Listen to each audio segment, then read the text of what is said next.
అంతర్జాతీయ మహిళా దినోత్సవం సందర్భంగా హైదరాబాద్ జిల్లా ఇన్ఛార్జ్ పొన్నం ప్రభాకర్, హైదరాబాద్ కలెక్టర్ అనుదీప్ దురిశెట్టి, మత్స్యశాఖ చైర్మన్ మెట్టు సాయికుమార్ తదితరులు పాతబస్తీ ఫలక్నుమాలోని బాలికల గురుకుల పాఠశాలకు విచ్చేసి పాఠశాల విద్యార్థులకు మరియు మహిళా ఉపాధ్యాయులకు మహిళా దినోత్సవ శుభాకాంక్షలు తెలియజేసిన అనంతరం విద్యార్థులతో కలిసి భోజనం చేశారు.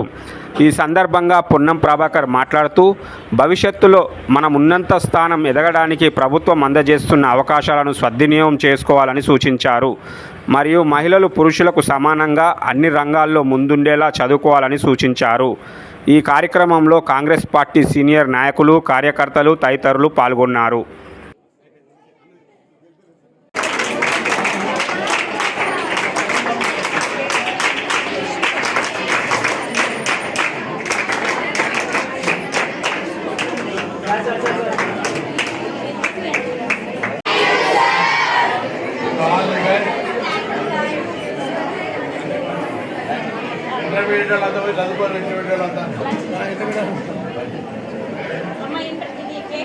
అందుకే తల్లి పాత్ర కానీ మిగతా మహిళగా బాధ్యతలు నిర్వహించే ప్రతి దానిలో కూడా సక్సెస్ఫుల్ అవుతారు. కాబట్టి సమాజం లోపల మరి భవిష్యత్తు సృష్టి అనేటువంటిది ఉంది. కాబట్టి అందరూ కూడా ఈ సందర్భంగా, ఎందుకంటే ఇంటర్మీడియట్ పరీక్షలు జరుగుతూ ఉన్నాయి, సరే ఇవాళ హాలిడే అయినప్పటికీ కూడా మహిళా దినోత్సవం కాబట్టి మీ అందరి సోదరి వాళ్ళు చెల్లెళ్ళందరి దగ్గరకు వచ్చి మీ అందరికి అభినందనలు చెప్పాలి, ఉజ్వలమైన భవిష్యత్తు ఉండే విధంగా బెస్ట్ విషెస్ చెప్పాలనే ఆలోచనతో ఇక్కడి దాకా వచ్చినాం.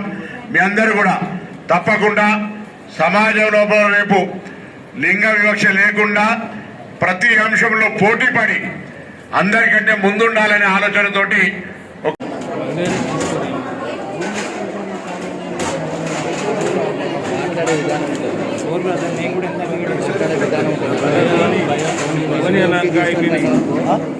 ఏమన్నా టీషర్ట్ వాళ్ళకి ఏమంటున్నావు? ముందుకి